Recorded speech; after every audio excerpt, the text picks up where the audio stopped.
I'm in my song in my bed. I'm too heavy to be abducted, you know. Pajama, I'm a children abduction.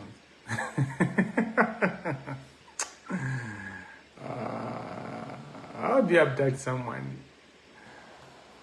For hotel, at the center of town, and you disappear also on it. We play too much. Yeah, apologies. I delayed starting the live. My computer has malfunctioned. I don't know, these things always happen, you know, when you want to use them at the, you know, at the heart of a conversation that is key and it's a defining moment for Malawi, you know. And I would have a new year. Ache akukonda zinthu ache. You know,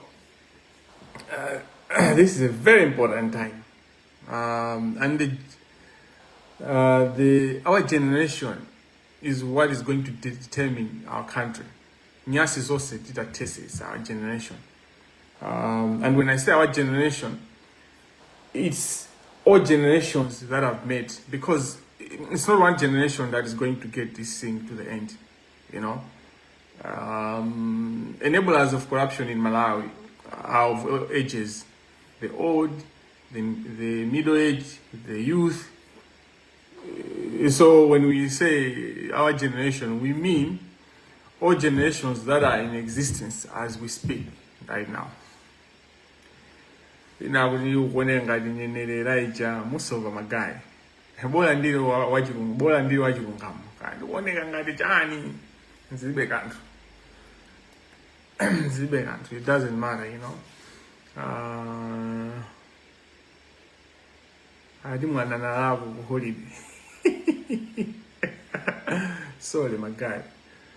I haven't done this for a while, you know, so it's all new to me right now as well. Yeah, there's been a lot of things going on, you know. I've seen a lot of messages on Facebook. I see everything that you say. I see them. Yeah, but the struggle is not just writing on Facebook. The struggle is actually more after the live, before the live. That's where the struggle happens a lot. That's where, you know, battles are being fought. I've been called all sorts of names. Waja Jibanzi, Chan, you know, Jibanzi to like I'm too good for that. Like really. I'm too good for that. And the problem is that the corrupt people are the ones that know this, because they have tried. They have done everything to give me money, to reach out to my family, my relatives. They've done everything. Okay, this is not a joke. You know, it's you people. I mean, I try to speak to that take this as a joke. You know, that take this as fun. That take this as content creating. You know, like every time, hey, Kamangila, where is Kamangila? I'm not a content creator. I'm a serious person.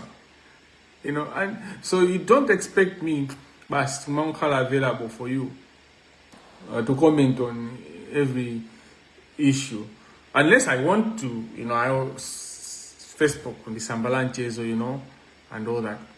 I'm trying to buy time so that people can join in because I delayed the live. But yeah, I am going to start just in 4 minutes time. Let's just wait because today is a busy day. The president was speaking a State of the Nation address, and in Italian Chido, I'm also conscious that also people after break they have to go back to work. It's very important to work hard. One of the funny things about Malawi is that antaminali corruption ndamene amalimbikira kuzuka mama kutandani kuti musamata kaikiri akuthamanga koma akuthamanga kwawoko ndikava yabe. There's the little things that they are doing. As I said, today I'm going to share who the Prince of Thieves is. The Prince of Thieves in Malawi, who is the real one. Because there was a leader of opposition, Taina Agana Zanena, as a Prince of Thieves. So today I'm going to tell you who the Prince of Thieves is. You should also be aware that while I was preparing for this live, there have been a number of developments, including a press statement from the judiciary. I laughed when I looked at it. I laughed. But what you must know is that we are winning. We are winning. Is this season that is my politicians are jumping my elections with to win and fail. So go. The judiciary never responds to anything. The judiciary has been put at many levels. We tried to make them. You should look at this struggle from 2024 at the intensity with the intensity that we're having, and their silence. It was so defining. They never spoke. So what it means is that even within the Supreme Court, something is going on. And when I get Abu Supreme Court, my judge Abu Supreme Court, and in Abu we are tired of this. That's all. And this is the time when I Zugeno. Ababa Sintawi so yodi tiwerenge state press statement and Bushara would no. Panobandi more fire. Panobandi wina would go menaligo, Diego Yani, Usiwambili. We need to put these people on their knees. We need to put these people on their toes. We need to put these people to when now we are dengere kuuna kujani watira jiusi just sabola chifukwa jonena zokuti aununga mioyo yantu hambili mbili. The level of damage that few people in the judiciary have done to this country, it will take us years to fix. Now, what we are doing is that when we are failing, so that's where we should understand. But as we're trying to think about the damage that has already been done, there are damages that are being done every day, including financial bank, a finance bank case. So finance bank cases, it's just one of those. There are a lot of them. But these are things that are happening now on top of the damage that these people have already done. Anyway, let us pray. In the name of the Father, Son, and the Holy Spirit. Amen.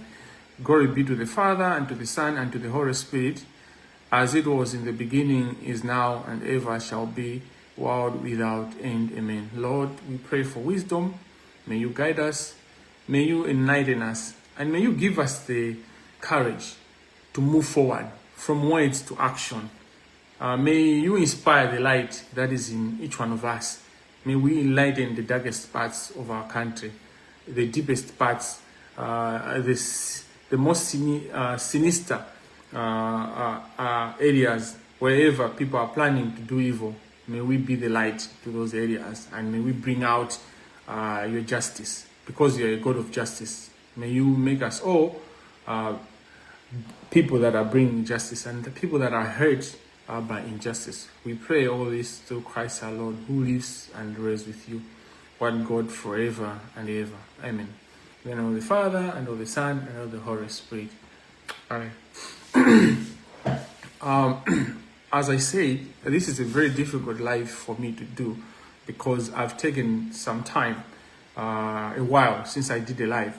And that comes with its own things because when I was in that retreat, when I was in that refractory or reflective period, so many things come up. You understand more things, you understand more behaviors, you're able to see, but also you face things on your own. You know, in my space, there have been a lot of battles that I've been dealing with. So many of them, a lot of wins, but also there have been losses. So the most important thing is that I'm alive. The second important thing is that I'm still standing, fighting against corruption in the judiciary. And the third thing is that there seems to be a new interest by Malawians to deal with corruption effectively, not just talk, not just, again, talking about it is not bad. It begins with having conversations, debating and speaking on it. And that's why you see statements coming from the judiciary, press release from the judiciary. Now, we have given the standard. Whenever issues arise, they are going to be making statements. So that's one of the victories you should see. We are taking home already.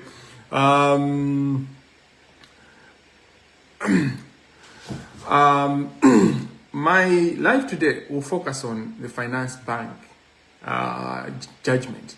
But the finance bank judgment, within that, it will reveal the cartel of corruption, how it works, and how it's working in this judgment. Don't be cheated that this is a mistake, or this is just about the law, or this is about accountability, whether it affects the country or not. But people know there's corruption happening in this case. It started in so let me bring you back. In 2024, the finance bank case came to my desk. It was one of the cases that was brought to me to say something is happening in this case. And this is one of the cases that pushed me to include a certain judge in the complaint that I made to the Judicial Service Commission. I'm not saying a certain judge out of fear to mention their name. I'll mention them, but I just want you to follow before you are clouded with the names. Because the conversation, the actions are more important than the names. The names, nevertheless, are essential. Because when we talk about corruption and just talk in general, we become enablers of that corruption. The moment we start saying kunzuni and to masinta they were changing grades and say director waguti, the student waguti, the supporting staff waguti, and those people are head up. That's how you do. But if the issue, for instance, yagunzuni ingotela monena guti in general, just speak in general, you cover up because this issue, it means the principal has to be taken to task. The registrars, the academic registrars, what were they doing? What were they doing all these years? So, and those, all the years that exams were affected, they have to be taken to task. And as people have said, all public universities have to be taken to task. Yes, even the private ones. But the interest is much, the standard is higher for public universities because it's our money. It's Malawians, it's your money. Ndalama zimene zimaendesa masukulu au kajenjedi ni ndalama zanu. Nde zimene zachitika kunzuni aliyense akwenera kukhala onena kuti kodi zinthu zamapanga ndi ndani. Academic registrar anali ndani. Registrar in general, amabwana ama anali ndani. Oyang'anira system imene ndi ndani. All the people have to be held accountable. So mentioning names is very important. So in 2024, I received a complaint and evidence, and I was taken through the file and the actions that were being taken. Let me give a very brief description of what is the case about. I know kunena kuti amene ndikunena kuyankha nawo ndi Amalawi. Koma nthawi zambiri nkhani zimene timakambirana ndi za malamulo, and chiyankho limene amayoza majaji ndi chizungu, nde zimakhala kuti zinthuzo zikukambidwa mu chizungu. Chifukwa mwina pena timapezeka kuti tikukamba kwambiri mu chizungu.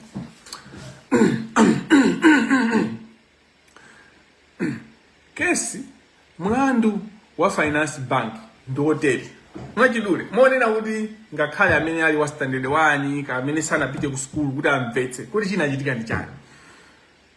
Banki ya finance imene machira Finance Bank of Malawi, I think, of chani koma Finance Bank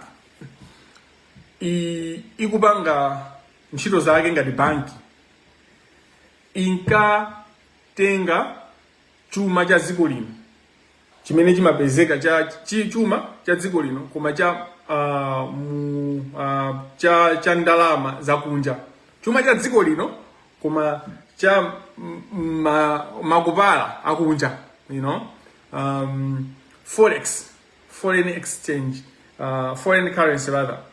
They were externalizing foreign currency. Chimene in general, in the common word we use is forex. Amatulusa ndalama za kunja, ma dollars, ma euros, ma pounds, mwa chinyengo, mwa insedi. They were basically doing the country injustice. Amalibera dziko. Amatulusa ndalamazi kuzera amatsegula ma account. Mina tsiku limodzi amatha kusegula ma account. Nkhani yomwe akaifa nkhani yotu ilipoyera. Amatsegula ma account osiyana. Mina patsiku paja 4,000 accounts. Pena I think anazafika mpaka na 30 chakuto 22,000 bank accounts. Ndikutulusa ndalama za kunja kutusa kutibera Malawi. 2005, 2004, so zimene zimachitika for a period of time. Nthawi imeneyo so kunaiso fuel crisis, kumachitika so kusowa kwa jani, kwa fuel, kusowa kwa mafuta. Nthawi imeneyo so kumachitika kusowa kwa mankhwala, you know, anthu kulephera kugula mankhwala chifukwa choti banki imene ikutulusa ndi mabanki ena, mwina ndi anthu ena, mwina ndi ama individuals, koma tukamba za banki. Dziko kukanika kugula fetereza oti ithandizire anthu chifukwa kuti banki ikutulusa ndalama zakunja. Dziko likukanika kugula mankhwala, anthu kumafa mzipatala, likukanika kugula zida ngati dialysis machine amene amagulisidwa mu forex yomweyo, akutulusa ndalama zija. Komano anthu aja amatamanga zimene zijazo amakhala kuti mbomamo ali ndi anthu amene akuwathandiza, akuluakulu ena, kuti akukhala ku finance, ku Ministry of Finance, ku Reserve Bank, because a transactions are also amene amachitika every day. Reserve Bank in this central system imene amasatira. You can't do any transaction, especially transaction yaikulu yomwe Reserve Bank sipanga observe. So umbava uli wonse umene umachitika umakhala kuti ukuloledwa at a certain step, at a certain stage ndika mkuluka anthu. So anapanga zimene zija until anthu atagwira. Koma mupanga observe kunena kuti in 2005 inali kunena kuti boma linali litangolowa kumene la nyuwani la Bingu Amthalika. Professor Bingu wa Mthalika anatalowa under UDF. Koma atazalowa muja anazaya pezeka kuti asemphana zochita ndi Dr. Bakili Munuzi. Now, atasemphana zochita ndi Dr. Bakili Munuzi, atiti kusemphana majira nkhulo. Atasemphana muzochita ndi Munuzi, Amthalika janamba upanga zawo, panga focus their vision. That's when it's inunga diseases zinamba kutuka kuti actually finance, so finance bank isukuri so ile yakukhala kapena kuti nkote koma inali kuti imapanga zimene zifuna kuti munali anthu ena ake amene anali within UDF, amene anali within government and officials that were influential and powerful that were allowing that bank to do what they were doing. Now, when the shift of the political party power shifted to what we call now DPP. Ndi pamene no zinthu izi zinamba kutula kuti izi tithane nazo, izi tithese, izi titseke. That's when achina Good Ogondo atauzidwa zimene zimachitika ndi ICB direct atapanga ICB anti-corruption bill bungwe limene limafufuza zaziphuphu likatangani Malawi ndizaona kuti kuchitika nyambalo anthu akuti bera chuma chathu chuma cha dziko lino chuma chimene timagwirisa ntchito kugulira zosiyana mankhwala fuel zizonse zimene zimatithandizira ngati Malawi ndi pamene no anakhala pansi ndikuwayitanisa anthu aja zimene zitu zili mu chigamulo zina zili mu investigation yomwe inachitika koma zina zili mu chigamulo chimene analemba then Katsala then Justice Katsala, now he's a Supreme Court judge, Justice of Appeal Katsala. Pardon me if I'm mistaking the judge, but I think it was Katsala. As I said, my laptop has been messed up and all that. So if I mistake the judicial officer, but this judicial officer did an amazing work because even in his judgment, he brings them everything, and that's why a statement Malawi Law Society has been very critical. And thank you, Malawi Law Society. I thought you were dead. I thought, basi kusintha kwa leadership kwa sokoneza zinto. So I love the resurrection. Can we move with this resurrection of Malawi Law Society? Let's move with the resurrection of Malawi Law Society. The statement is well cooked. Yes, it's malipera kukhala, careful in whatever reason you have. You try to be careful, but ababa antu agwidwa trouser really mind. So what am I driving at? Malawi Law Society has emphasized the High Court judgment is factual.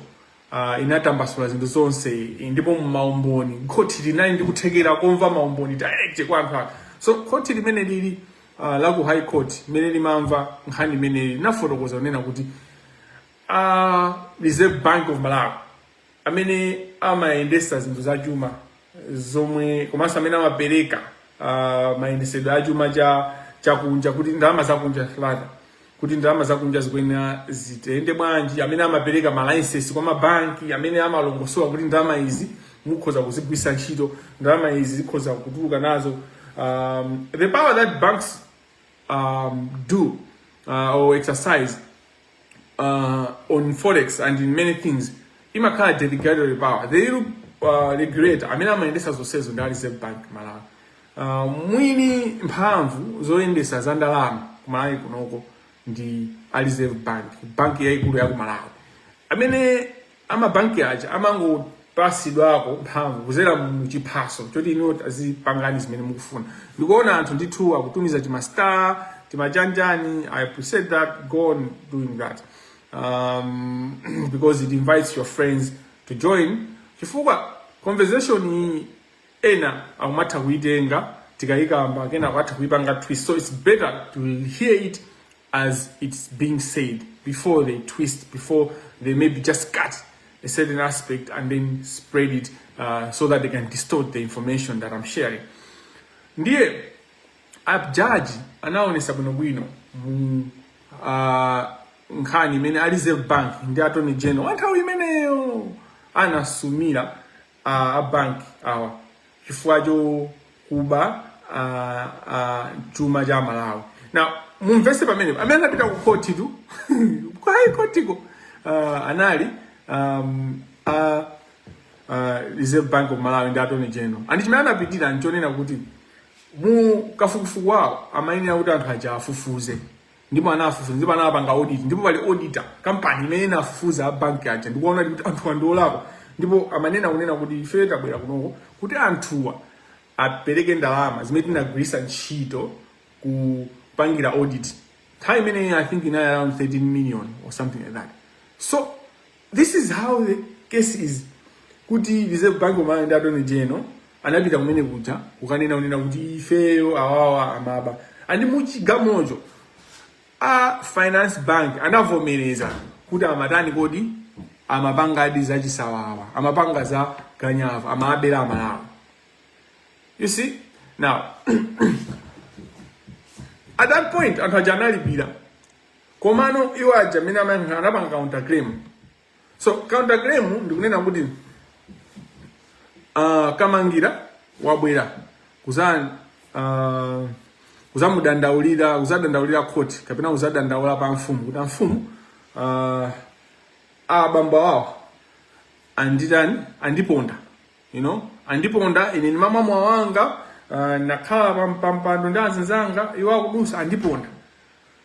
Odandaula uja counter claim mene maendera odandaulidwa uja amanena unada Kamangiladi mwina ndaponda komano ineyo ndikunena unada ntaponda iwo animenya chimbama mpana kutuka kamfuno imene ndi counter claim ndoti anthu ena akupanga counter claim kuti nawonso pamene iwo akusumidwa iwo akunena kuti komatu ine ndamenyedwa chimbama mpaka kutuka kamfuno kuti even ndakhala kuti ndapondedwa ndithu naponda komano kuti zinazoyenera kuti animenye chimbama mpaka ndamva uwende wa mbuzi kumphuno chifukwa cha mmene apangira zinthu. So finance bank inanena unena kuti ifeyo anthu anatilanda chani, anatilanda license yathu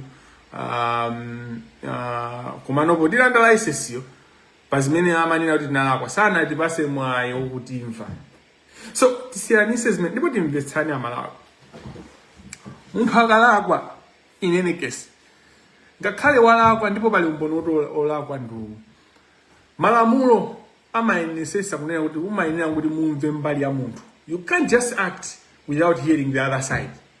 Ndifuna kuti magwada pano kugudizana kugujuzana kuti amalawi ngakhale munthu mutampeza atatenga mpeni akumbaya munthu akapita pa court ali ndi ufulu onena kuti munthuyo amvede mbali yake chifukwa mukapanda kumumva kusogolo kumadzachoka chani kuti there was no procedure sinamvetsedwa. Malamulo ndi mmene amayendera ndi ife tinatsankha malamulo kuti aziyenda choncho andi malamulo ndi abwino timawaononga ndife anthu ndiye ndi pamene pamene pagonano loophole imene no atambwaya amene wawa agwirisa ntchito. Kodi ndisanapitirire chitsogolo ndikutambasula chimene chikutiphunzitsa ndi chani. Boma likasintha pamakhala zinthu zina mwina zimene boma lina silimapanga bwino. But how you handle that matters. It will affect the country. We should not ignore this part. We have to engage this part. Kunena kuti adindo muli ndi udindo onesesa kunena kuti mmene mukugwira ntchito yanu mukusatira malamulo. Chifukwa ngakhale muli ndi udindo wanu umayenda ndi malamulo. Udindo wanu sukuti basi as one council, senior council now, I believe, said this is not a republic of banana. You know, Komaso anas kuti okay nya set zimene mumapanga zimakusatirana. Now point imeneyo tadusapo tibwere nokuti nkhani kuti tifike panono ikufika bwanji komano timakamba paja kuti anthu ajana apanga counter claim. A high court judge mene amapanga chigamulo chawo anafotokoza bwino ndipo muli mfundo bwino zimene anakanira zimene anthu aja amapempha ndipo zimene anthu aja amafuna kuonesa. Zili ngati abale yanga kuti munthu wampeza nyumba mwako ali mudengu akutenga ufa wako akutapa ufa wako iweyo wampezerera mmene muja nde iwe wangofikira chiteche chija munthu chakagwera uko kumenyesa kukhoma munthu nde kwapitano pa mfumu wapita pa mfumu paja amfumu aja akuweruza milandu nde akunena kuti ine munthu ndampeza nyumba mwanga kundibera ufa munthu uja akunena kuti ine awanimenya theche ndipo atanimenya theche ndamenyesa munthu mwaona apa pamene ndatupa munthu uja watupa. Now ndinakamba kunena kuti 2024 kesi inafika pa desk bank. Kodi inafika pa desk bank chifukwa chani? Panali umboni oonesa kunena kuti kesi ya Finance Bank versus Reserve Bank of Malawi and Attorney General of Malawi, a Justice of Appeal Chikopa has interest in that case. Chikopa kesi mene monga mene mwamvera ma medium yatenga 20 years 21 years. It's been going on. Komano zimakanika kuti ipite kumapiri finally case yovuta. Why? Panali ma competing interest. Pali administrative section 42 administrative justice, an aspect of administrative justice imenena like kwika kuti alize Bank of Malawi Minister of Justice atapezeka kuti apeza kuti anthu amaba ndimo amabera amalawi amapusa forex molakwika mophwanya malamulo sana ziyendese bwino kuti munthu uja kumutenga ndikukhala naye pabwalo ndikupanga process because ni many there. But on the other aspect it was kuti claim yonena kuti mwapepesa anthu kuti munalanda molakwika ndiyozelezeka kuzelezeka kwake ndi ukamalawi malamulo awo atasama kuna mizeni kuti awandi amaziwa malamulo alinse tonse timaziwa malamulo ali there tonse titakwapanga interpret. Malemedeza amene amachitika ku court, they are guided by principles and amaenda under the old law kumene malamulo achokera equity. So kalekale amene ankauza milanda nalinso mafumu and the mfumu amaendera equity imene sinali ngati more sophisticated as it is now. The equity in the principle yonena kuti you can't go before equity with unclean hands. He who comes before equity should have clean hands. So there is no way you can give a certain remedy that is an equitable remedy when you are unclean. So munthu amene amabaufa mudengu sangapeze kuti lero anene kunena koma ananimenya techi ndi andipepese ndikupezeka kuti kumpepesa kujalo mwene awa munapeza ndithu akuberani ufa ndi mutayo kumasuna chite bwino fa munamenya chiteche chimenechi chifukwa choti mwamenya kumbuyo mwapwetekaso zinthu zina zosakhala bwino ndi mwapase madengu 5 aufa. Mukumvesa Malawi zimene yachita Supreme Court mwachidule nchonena kuti inu mwapeza ubande akubaufa mujani nyumba mwanu mudengu la nyumba mwanu dengu la ufa mwamenya chiteche koti lavomera kuti analida kuba amene wako maifani mwamenya chiteche ndimo mwamenya malo lakwika mukwena mwabwezere madengu 5 aufa. Uwu ndi uchitsiru umene ukuchitika ndi Supreme Court, ndi uchitsiru umene Supreme Court ukufuna kupanga. Now Justice Chikopa SC, no one, Alexious Kamangila, he's the one who has been moving with this case. The evidence is there. He's the one that has been pushing this case. Judgment imene yatulusa Supreme Court, because it's a judgment, whether it's a 1 minute, whether it says 1 second, whether it's a 3 seconds, whether it's a 5-hour judgment, whether it's 1 page, whether it's 50 pages, it's a binding judgment. And the judgment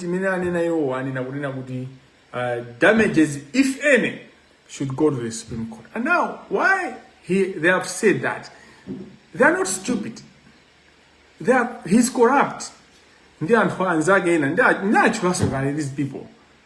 Ukaiona bench and 7 bench. So bench, majaji ya Supreme Court nthawi zambiri amayenera kukhala ngapo ndithu amayenera kukhala nthawi zambiri panopa malamulo amayenera kuti akhale 11 or 7 kumapita uko koma amayenera kuti akhale nambala yonena kuti asapeze kuti awiri anena izi amayenera mwina anena awiri izi atatu izi kalikali koma panopa ndi kuti follow izi atatu izi. Ukaiona bench manager anthu atatu bench manager, they know everything that is happening. They have been part of that.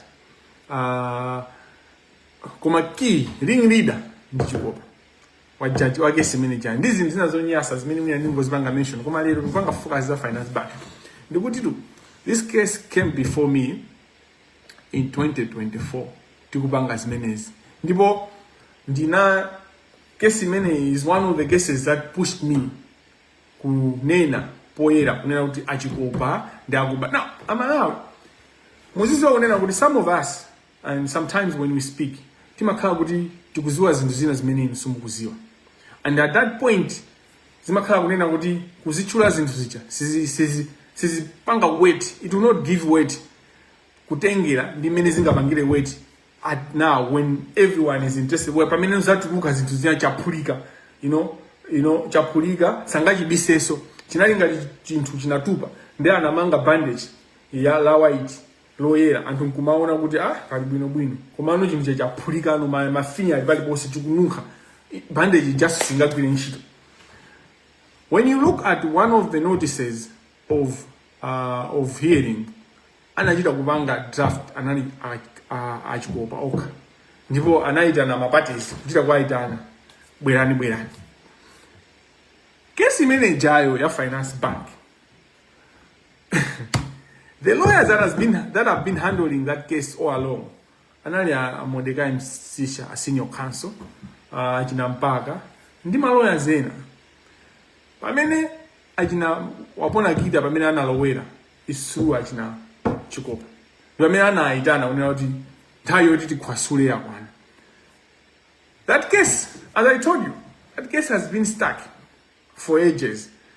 It doesn't mean kunena kuti maloya samapanga manotice kuti kesi chayende kuti athani ndato nejeno kuti amapanga koma Supreme Court yomwe imangoyangana manotice kumangoyangana koma pamene Achikopa kesi jana itenga anaita na maloya wawo amene amapanga nawo madiro wapona kita ndikujoin kesi atakubwera ina wapona mtandi pamene inayamba kuthamanga fa kesi ka Supreme Court amakhanywa process awo kesi jana yamba nokuthamanga anthu labo kuti apa zikwinde bakuzoona izi zimene ndikuuzanizi ndi reality zili kwa inu kuona kuti mupanga bwanji zili kwa inu kupanga investigation ndikuona kuti kodi ku Supreme Court kesi amayithamangisa ndi ndani file ili uzi office ndipo panopa by now because the issue is out, the Supreme Court has indicated we need to know kuti amina kulemba but anyway it might not be relevant to know, but I can tell you that amina kulemba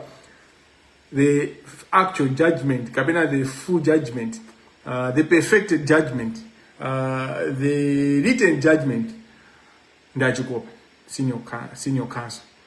Ngati sala Chikopa, akhala Kapanda, kabena, Madise. I'm challenging you. Ngati sintha panopa. Izozo mukazaona judgment imene izabwere. Aza ilembe judgment imene azakhala Chikopa. Ngati sakhala Chikopa azakhala Madise kabena Kapanda.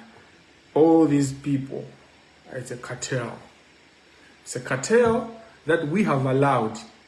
And this conversation I'm bringing, these names that I'm mentioning, they are not just for you to laugh and say, hey, wachula, hey, lawyer, so amunenda sawopa. These are names that I'm mentioning that you as Malawians who have, the judiciary is there for you. You should demand. No, because up to when are we going to see, to watch this? And God provides opportunities for people that are killing, people that are destroying his children. So I always give an example my Israelites. Pamene anali ku Egypt, Moses wabwera afuna achosemo ku Egypt kuja. Panachitika zambiri mbiri, Farao amakana kuti ndi Maisraeli achoke. Achitika zambiri kubwesa miliri kutantani. Komano Mulungu amalanga anthu aja koma salangiratu, samaliza ayi. Amalanga anthu aja koma samaliza. Until pamene Pharaoh analola anthu aja kuti aende mpaka nakafike kujani pamadzi paja ndikukantha madzi aja ndikuseguka ndi pamene Mulungu no. So kwalimbisa mtima anthu onse aja, kwaumisa mtima Maigupto inali njira ya Mulungu kuti aonese ukulu wake. Ulendo onse ujatu mmene akupita amasatira Israel anakumana ndi zokhoma, magaleta awo kupindika kumayenda pang'ono mdima ukhoka pamene Israel kuyenda mowala kuzizira pamene Israel Mulungu amayikira azuwa matentedwa Mulungu amapasa mbiri koma samamaliza nthawi yonena kunena kuti anthu amene akhala kubera Malawi amene akhala kukhotesa chilungamo amire it's now pano patafikano pamene Moses ilo Mulungu wamenya pa that's a Google if ma Egypt Malawi amene sitimapanga corruption taenda ndipo tafika kumapeto pano Moses na kutembenukano kuti chani Igupto achada amire ni magaida awo ndipo pali nyimbo imene imayimbidwa kuti Egypt amene mukuwaona sumza penyaso ineyo I believe the time of reckoning has come where Antua ndinthawi yoti amire. And these people have been struggling, suffering. You guys, most of you people do not understand or do not appreciate, but these people have been struggling since the time that this fight has been begun. But they have been fighting as well. You know, they have caused hell to me, to the people that stood up publicly against them, and to other people that they suspected what they gave us information.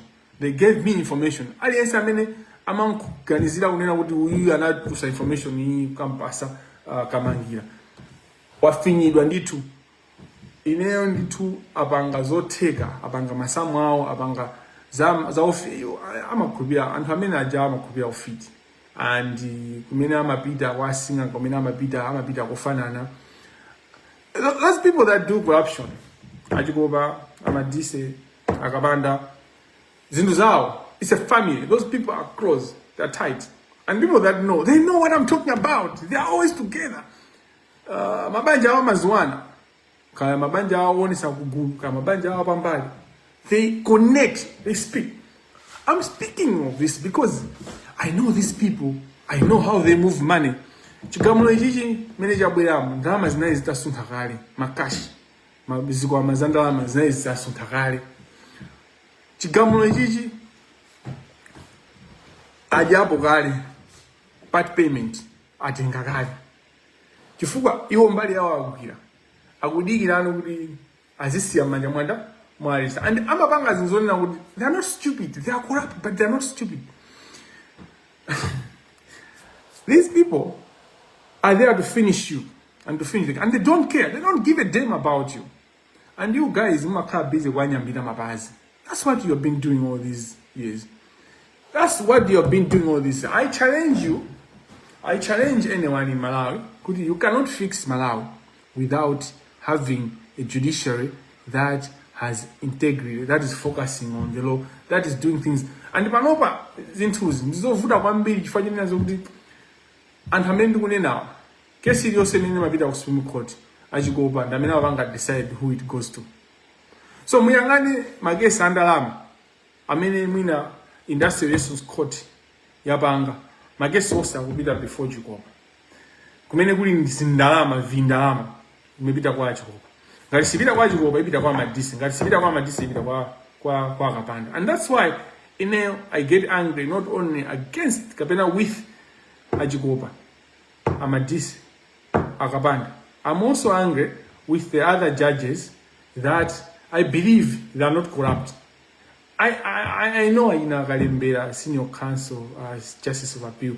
I know Aina Katsala, they have been professional. Ngati ali corrupted in a decent kuziwa. I get angry with the female judges, Supreme Court judges that are watching this because if you inaction is an action when you don't do anything, because these people cannot not know. They cannot not know. But they are caught up in a way where it's difficult for them because I'm a own ministry and how dangerous these people are. Kuma, they are not more dangerous than God, and they are not more dangerous. So Piakosa Malawi don't say, and if we rise up now. Why is it kunena kuti in 21 years this case amango enyeterera amango enyutulira aitusa pano ifajana? One of the things why case hii aitusa panopa ifene register kuti akhonzana kubanga mauja. So it's true kunena kuti Judge Supreme Court sina nene kuti apereke 5 trillion, sina nene kuti apereke 650 billion, sina nene kuti apereke komano their decision allowing kuti there should be damages if any kunani kusitu kusamuda saoneke kuti akupanga corruption koma if tukwaziwa we know the language you know they want to leave the burden on Innocent Nebi, the registrar, his owner. And the Innocent Nebi, the history of Innocent Nebi, I don't have to say, the professional knows. As we speak right now, his owner, Innocent Nebi, should have been a judge already. But there are issues, he was caught up in things that were unprofessional, that prevented him from being a judge by now. So, he's also, not only is equal, but also he might not have power. You know, he might not have power, but the noise he made to kupanga ifea Malawi. Everything, if ndalama zitu zinapita, koma kuzuka kwa Malawi kuti azikuenda wanje. Again, this has happened with this fire because of the change of government. But why were the judicial officers involved not taking this case forward until how many Kwabwera new government? It's also because they feel the current Attorney General, Frank Mbeta, Frank Mbeta. You know, it pains me when I speak about Frank because, yeah, people that know me, they know why. But you can't fix Malawi and say that Attorney General is Frank Mbeta. No way. You can't say I'll fight corruption. And I've listened to this Sona, and my reaction to Sona is only in regards to the the judiciary and corruption, and is that I think the statement by President is very powerful.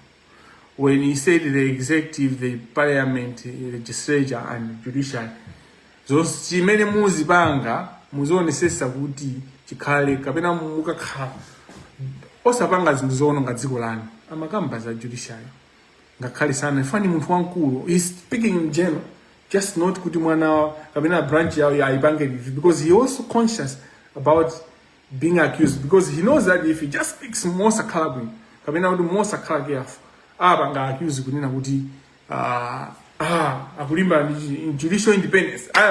Judicial independence. The president. No. He's the head of state. But anyway, I appreciate why APM has said executive, legislature, and judiciary. But anyone 1-0, audience many who has an ounce of intelligence knows that APM is talking about the judiciary.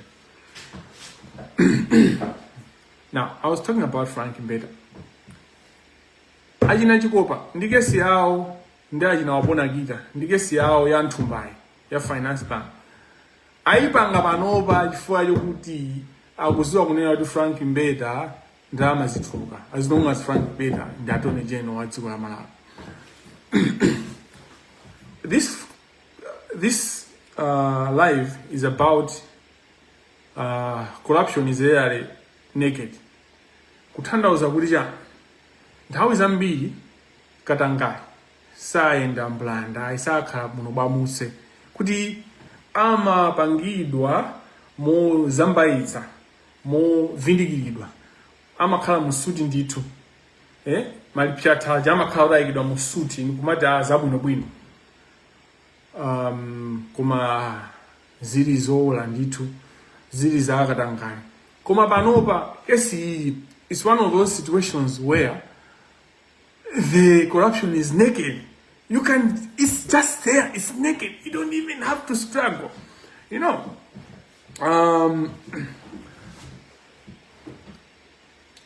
Chikopa and Frank Mbeta. Chikopa Senior Counsel, the Justice of Appeal, and the Frank Mbeta. They come a long way. They have worked on corruption. They have done corrupt things together for a very long time. Just the same way, these people, Aina Ken Manda, Aina Wapona Kita, Aina Edgar Kajere, they have been doing corruption for a long time. Let me give you an example. Malawians, the person is sons of many don't the general akala akubanga milandu yone kuti milandu ababa to season end. Kesi ya Salima yomwe inalioni na kuti agato. Amalawi, maiwala, you forget. Mongo kala basi. It's excited katawi kujiba. Then you move on. Panali kesi ya Salima, imene panali zinzambi mbizi imene zinapangidwa kuti kesi ja panali be environmental assessment kuti akato aja zikatenga madzi kusalima, panali opposition ya mbimbi IU kuti kuli lombekali kuli chani kuli misinje, why don't you take madzi misinje mukwasiya misinje aende akafike kusalima ndi muzika atenga kusalima. Is it working? Panali zambimbi. And Malawi Law Society was one of the lawyers that was standing against cattle, contract ya cattle. And Malawi Law Society anka imini anai bright tail, Council Bright Tail. And there's a report imene kodi kesi ya cattle kusumi kota anka itamangisa nani anai Chikopa. You know? And there's a report where Mr. Brightail, in his volunteer work, because he was doing pro bono work, ama yimira Malawi Law Society maulere anapereka report kunena kuti Mbeta anauza kunena kuti name your price mufuna zingati. Sindikamba zambiri pankhani imene. I might be barred by law from saying more on this issue. Nkhani imene yadusa. Nkhani ya plastic. The banning of plastics in Malawi. Ayangani na zachilengero cha Malawi anapanga bani ma plastic, kuyuza ma plastic a specific type amene amwenye amapanga kali mwina 10 years kesi ija imango zungulia ipita kwa high court hapa ngayanjani amaendesa na Frank Mbeta. Who sat on that case? It was Chikopa for years until. And that case has been, I've got that case. I even handled that case when I was a lecturer at the University of Malawi, because we had interest to use the clinic, environmental justice clinic, under the University of Malawi and the law school. Kudita atenge ma students abange study tenge case yo join, and there's a lawyer. Anyway, the point is, the Nima file was in denial. Kuma Nkani Gudi Melina India, Nabizoda Chief Justice Kamangila. Anango Segwa file ina Kani Jandu Chesa. Kuma file ina Yuda Chikopa Amai Kalina. Who was handling that case? You find the good and I find better. I can give you so many examples, but there are many people that know even more than me. But tikabwera nkhani ya election case. Nkhani ya election case. Kamera kuti nkhani ya zisankho. Because case ndi nkhani yo mjija wa mwake case ndi nkhani. Mlandu wa zisankho. The then SCB director Ramek Matemba anabangisa interview. Anabangisa not interview, anabangisa press briefing ku SCB ku house nyumba ya weja. Ngoda majeda usumjeda kuyiwa. Press briefing me in napidako. If you go his check in the records, even there should be videos. I was there, and one lawyer that I was there with was Ayuba James. I was with Ayuba James that day. And I asked questions to Ramek Matemba. That day, Ramek ana nina unena kuti cancel Ramek Matemba. Ana nina unena kuti pali lawyer, pali judge, amene anakatenga ndalama kwa munthu wina kwa business. Ndipo ndalamazo amati akapereke kuti apange influence constitutional court judges. Lawyer wake anali Mbeta. Kamene ngati sana Mbeta mutuuze. Koma ndi enough ishi zinthu zokwanira zonena unena kuti lawyer wake anali Mbeta. Ndipo judge wake anali Chikopa. Amene anatenga ndalama. Ndipo ndalama anatenga. Sana abidise so kwa majajiwo. The 5 judges, the constitutional court. And we still have this person sitting on matters. Everyone that pays attention knows this issue. And you have lawyers that you go to court with, Akabanga fight justice. Which justice? They are sitting, they are going before our deputy chief justice, who received in Ndalama kwa a business person. They will see as the business person because muntu wa business yo anamangidwa nditu anakakhala kuchichiri for a while. Komano nkhani ija sinakapitirira muntu jasana kamanga chifukwa kuti muntu jamanena unena kuti ine singamangidwe ndekha. Komanso muntu yo ndi billionaire in dollars, you know? And muntu yo chakwera pardon this person ali ku Supreme Court akupanga appeal imene ikubwera chifukwa chikuti amafuna munthu yo ampase belo yomwe yakhala zaka zambiri. So amalapo, corruption is connected.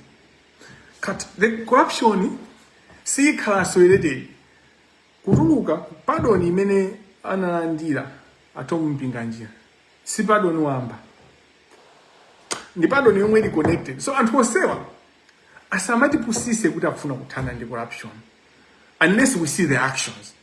We need to see.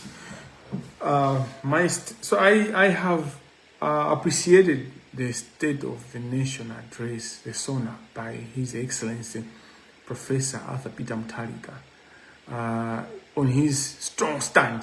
Kuti sabisa muntu, saika nkhwapa muntu, komanso kuti inu a executive, inu a parliament, inu a judiciary, zimene mukupanga muonesese kunena muzipanga zinthu zoti zisaike dziko lanu pachani pamoto.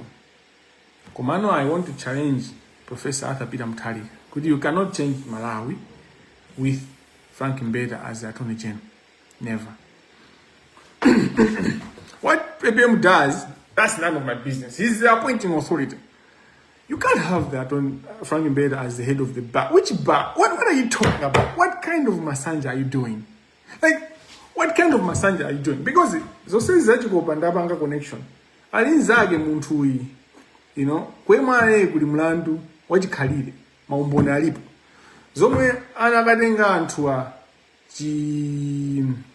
chigamulo chonena kuti wakuti kuti musamange chanchani pompano panali nkhani zimene anthu mumakamba. Komano, what you must know is Frank Mbeta is one of the people that anayamba, one of the few people that went to court kukatenga injunction a remedy kuti ICB asamfufuze. That's in a record. Again, the ICB director Remik Mademba there's an interview where he amafuna muntu kulira kunena kuti mutile sabwanja wa court, mutile sabwanja kuti timfufuze muntu. We want to investigate muntu. And nkhani yake ndi ya simple. Mwenye samapereka ndalama kujani kwemwalaye kuja unapeza kuti chani nkhani itapita ku court. And guess also in ISO before days and there's an high many chief justice kodi amwene judiciary yedu ndi history ya corruption. I have it all, you know, ndi zose zili hapa, you know. Kamene and there's ali chief resident magistrate Mbeta anagwidwa kuti pereka chiphuphu kwa official wa MRI. How can you, and nkhani mpaka na pano, he's not accountable. And at least if he's even cleared, we could have just as a country at least mwina pa clego case mungu onamizira ngati mumuzenga mlandu kena kumpange clear. But how does that person become the head of the bar? For God's sake, like which world are we living in? Pinapake, you wonder, I'm Malawi. Malawi, and you're there, and very excited. Zintu Sinta, Zintu Zasinta. That's why you can have a politician go on a podium, kunena kuti olondama zoana bainde ndipo sana kugaideni. Kuma zimenezo msamanene pa Facebook. Zimenezo zikambiana nkatika. Where do you think the courage to say that comes from? That's not just because muntu wazelezeka kabina jani. They know kunena kuti asiyana because aliyese ndizanzake ayi muti manga mulindijani izi zanu izi nza. If you have Frank Faluku Mbeta as the Attorney General, you can't say you are going to fight corruption. You can't. You can't because corruption they are implicated. He is implicated. So I have nothing. I have no personal grudge with Frank. I have issues with the country. In Dziko la Malawi has to be saved, and you can't say kuti sindi bagira muntu. Pamene ukutenga kuti bange fight corruption, they are corrupt. It's not different from the former SCB director Wajo Gauch. I mean, anali acting for a while. He was anali ukuthi ama jesera corruption inject kumai jesera kumai pasta zakuja zatanzi kumai baya ma Jackson kuti inenepe corruption iji. I know all the meetings that SCB did. I don't even have to mention his name. Kuma the acting SCB director, I mean wajoga baba. I'm a bit of a maro. There is evidence, the tools. So these people have been followed.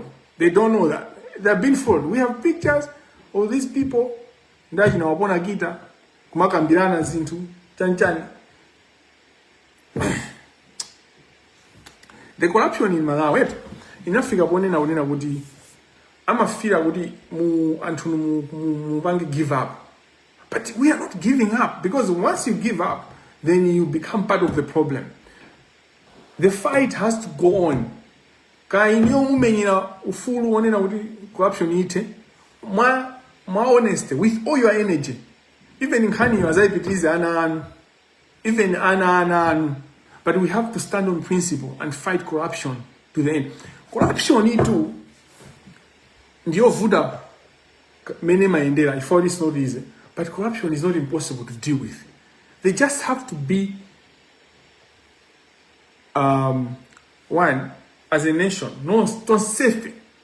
And don't safe do sikuti ndijiguru jambi and hoje pajabe ngokhala serious. The chance that we have right now is that we have a president that is not seeking second term. One. Two, we have a president, I mean, at least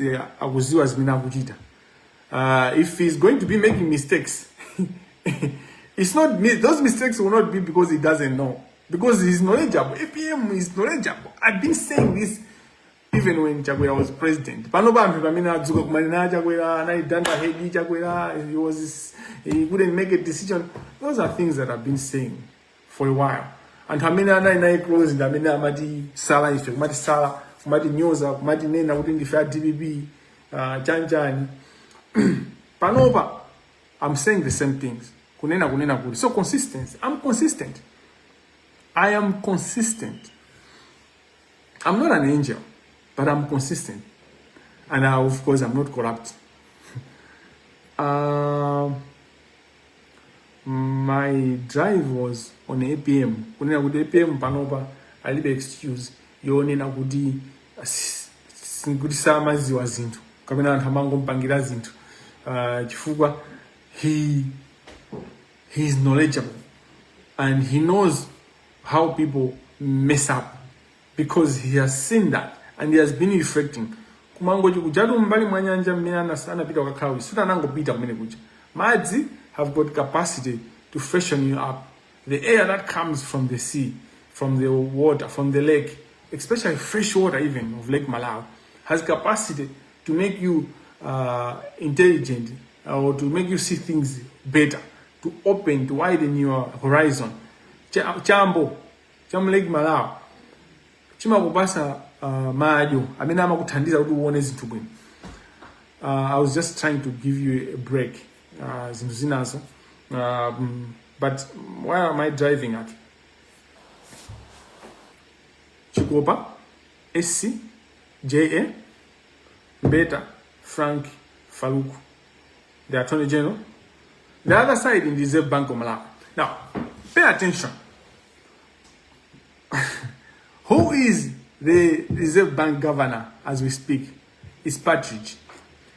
Partridge has been in court recently on issues here, just working Chito. Blah blah blah blah blah. 14 billion in Aberegedo.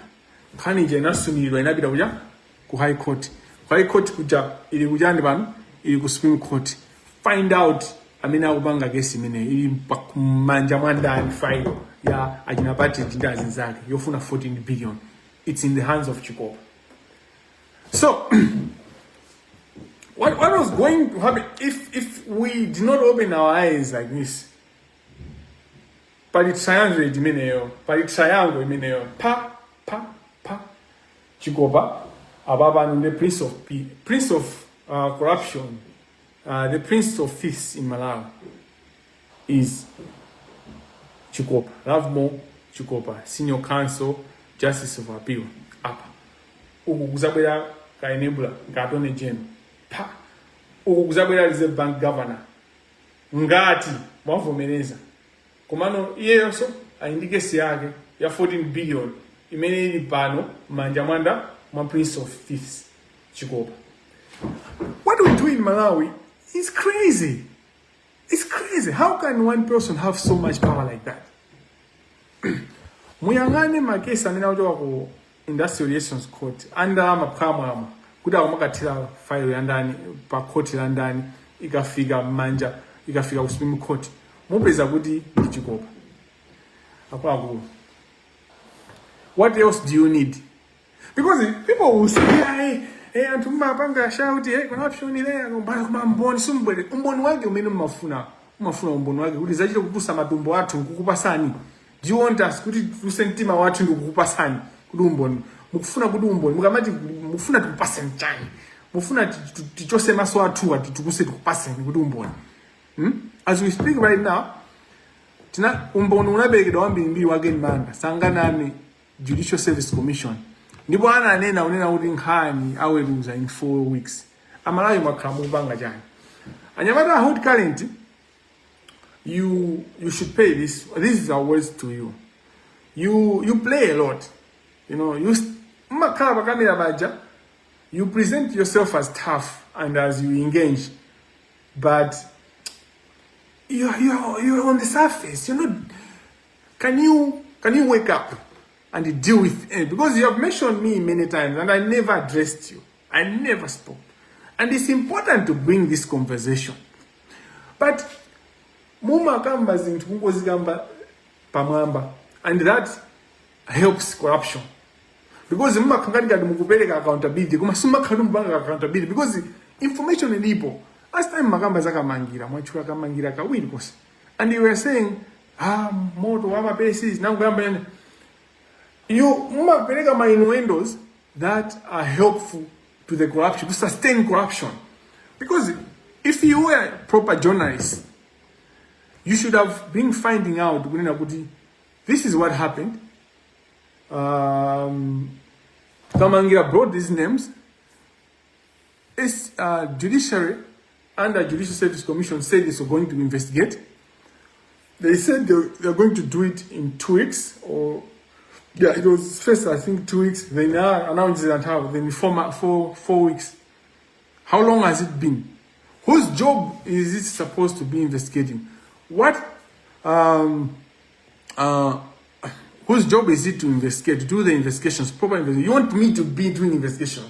When you say Kamangila, what do you want Kamangila to do, leader? What do you want? Because I did everything. And I continue to do everything. I continue to give myself to the fight against corruption. Totally and fully. But you journalists, not only hot current, but I mention hot current because you keep mentioning me in a light way. lightly. You know, you should find out Woody Ken Manda Agutani Panova. What is it doing? Ken Manda ama mamu wakuti. Ama mamu andinani. That's what you should be finding out. You know, Ken Manda is still drinking in Gita. And you say, Kamangila, Anangoti Anangambangkan. You should be finding out, is Ken Manda Justice of the High Court receiving salary? You should find out, Goody. Champion in Honey Manager, Sans Parizi, Pamenali, Ken Manda. Atabwera Justice Kajari, Kukano President, World Commercial Court. Has things changed? What happened? I can bet you do research. These banks have benefited from my work huge. My guess how and to even Supreme Court, anangweka my injunction, especially Ken Manda, anangweka ka injunction if kanija uwezizisa. Anaenda, anayamba kutamanga, anasunta. You can do an investigation in this. There's proven evidence, research, University of Malawi, law school, social science. What research are you doing? Can you do an investigation to see from 2024 to 2026 how the court has operated? Commercial court. I'll just give you an example. Commercial court. Do an investigation. Focus on Zoma Mabanga again, Manda. My case Mina Maindira, how it was stuck. My case especially Amina Mabanga involved Zandala. Kesi ya Salima, you may not book as I says many others out there and this to me. And you know that I'm in court right now. Even now, as I speak. And you sit down and say, Kamangila, I'm done. Bible mulimawa manena unena kuti.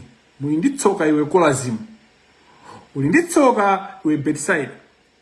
Chifukwa zimene waziwa iweyo anakaziwa wakuti amachira sonzi ndawina bwezata sinta.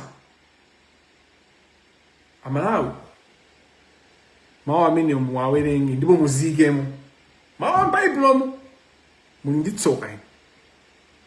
If you continue to lick the feet of the people that are killing you, anta uchekani pakhosi mwatu salilime lanu kumanya Mbeta malo osakhala bwino kumanya Mbeta kuphazi kumanya Mbeta kumapembeza. But these are the people that are cutting you by the neck.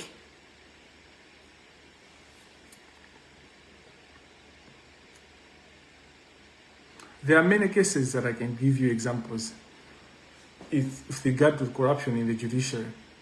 But it's not important.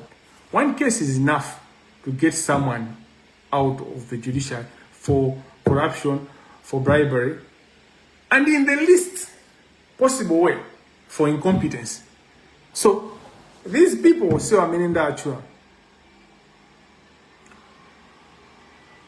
Ata bisala, wabisa, wateteza, osa wajosa judiciary on the basis of kuti alandazi poop. But when you look at these examples and everything, incompetence is clear. In fact, corruption is bambanda. Komano, my point is, my grounds are many ungamjosele judge. Judge ndawili corruption, incompetence, komanso mwina kuti akanika kugwira ntchito kuti mwina wadwala or something. Anthu sewa Chikopa, if you're just going to do an audit, just audit him. Iyeyo anake azibale ake, my cousins ake, audit all of them because it's into amazika maina mwantu ena, because they know good is they can't justify. You find good he can't explain the way and the lifestyle that these people live. Kumalawi ndiko kuitsa chifukwa zimadere chonchi kenako mazulu ano tizisiru tikhaso tindaji na wapona kita mamu mfana uja chanchani makuti mfana uja ndo wausiwa amene uja is frustrated akupanga apita amene bobo kubala ya lawyer. That bar, if you investigate that bar, mupeza shares of judge. And They laugh. Corruption is in Malawi. It's all vote. Stupid people. But you have a chance to arise. Mundu pusa ata kuchenjia. There was a guy. Ankabela bwana wake ankantuma. Ndipo bwana wake anaziwa zintu information yose anaibeza. Ndipo ataibeza information ija anamuza dala ndugu sanchito ababa wasalamina 1 week ndugu chosa. Unaona yalako. You know what he did? He rose up. He started kubanga maubali. Yule bwana anga wabanga oye 7 liters. Ngoni basa 2 liters, 5 liters is okay. You bwana anga 15 liters. Tipase 10, 5 it's okay. Ngakale mwakazi seal. Kaya ku judiciary go, kaya ku Minister of Justice under the Office of the Attorney General, kaya ku Office of the Accountants, kaya ku institutions also sana mina wabanga enable corruption. You still have time to act like this clever servant, this shrewd servant, who zitamutina anabanga rise anamba nokubanga maubali anamucho samuja anakapeza kofigira ifetu tukufuna aliyense ayambe kukhala bwino situkuti tukunena kuti amene yako hapo angokhala kwapo msabwere kuno. Change, help us end corruption, come out. My clerk, you are part of the corruption. Kodi do kukoti kuja clerk wa judge kabena wa magistrate amene amapanga corruption amachita kuziwika. He lives a life that he can't afford. Yosagwizana ndi salary yake. Amatakumayendera galimoto. Yodi amene gamu unaitenga kuti. Craig amene wa judge amene akupanga corruption. Because corruption ija. Craig ujama kali momo. Muteo muja. Of course when you investigate you find kuti amaja mwina 1% or 2%. But kukoti kuja kuti my Craig ambimbira amene akutua kumene kuja. And you have stayed quiet. You are the people that we are the ones that protect the corruption. The Prince of Thieves in Malawi is Alexious Chikopa, Senior Counsel, Justice of Appeal. But he's enabled by politicians, he's enabled by business people, mabanki, by individuals. Commando is not more powerful than us and the will of the people. Kumapeto wake mafuna nene kunena kuti ambuye ndo wabwino nthawi zonse ndipo nthawi yathu yonena kuti tizipulumutse tokha yakwana. No one else will come from anywhere. No one else will come from nowhere. Tokha tikuyenera tizipulumutse Malawi ndikuthana ndi uchifamba umene ukuchitika ku Malawi umene ukuchitika ku judiciary. All these politicians amene abandalama, you can't hold them accountable if you have the Deputy Chief Justice onena kuti ngwakuba onena kuti ndichimbala nkondo ndichigawenga. You can't hold them accountable because they just pay and they've been paying all these people my billions of say amene aba. And what happens? The other people that have just joined government, they will do the same because they see that so we should set a precedent. The current president has got a chance. Chakwera mwaiutina mpasa. We gave Chakwera this chance to change that country, to end the corruption. He didn't take it. We'll see if APM is going to take it. Come on, the Attorney General that we have, the kwemwae muntu amene akusogolera emwale kapena bwana president, go back to the drawing board and act on corruption. We have heard words of fighting against corruption for 5 years. It's enough, for not 5 years only because that's Chakwera's period, but for years and years. But I say 5 years because that's the most recent regime. Koda Amene was caught up in money laundering, Yanzungu of South Africa. ndindani panopa mu government ya APM ndindani. I will give you for food for thought, and then we'll come back next week Friday. We'll do the live on next week Friday. I hope this gives you energy from which we are going to act. Aliesa amene amamvera live andikuthekera kupangapo kanthu. You are not done ahead. Sina nhopanda nzeru kuti ndikuuze ndipangani chakuti. There will come a time when I need to, but I don't need to tell you kuti pangani chakuti. May God be with you. May God be with us. May we be protected, and may we thrive. May our children be proud of our actions. May our families be proud of our actions. May we be proud, especially ourselves. We pray all this to Christ our Lord, who lives and reigns with you, one God, forever and ever. Amen. In the name of the Father, and of the Son, and of the Holy Spirit. Thank you very much for your attendance. I hope next time we do a live, we're going to be together and we're going to work on ensuring we take action points and we follow up. And as I said, Osamango apanga like kabina kumangolimba comment. Limba comment, but take what they are saying seriously and act. We can't continue like that. And to say many the and also azochita. And see and kuti akuta kudana ndiwina wake. Fana kaura kudana ndiwina wake. Zaka zo says basi akawa kubanga kuyankula pankanya corruption. Akudana ndindani. Iyo amankanda adani basi. You know, so tendi tiganizira anthu akumuzi tiziganizire so ife antown iso timavutika kwambiri. Let's rise up. Yeah, God bless you.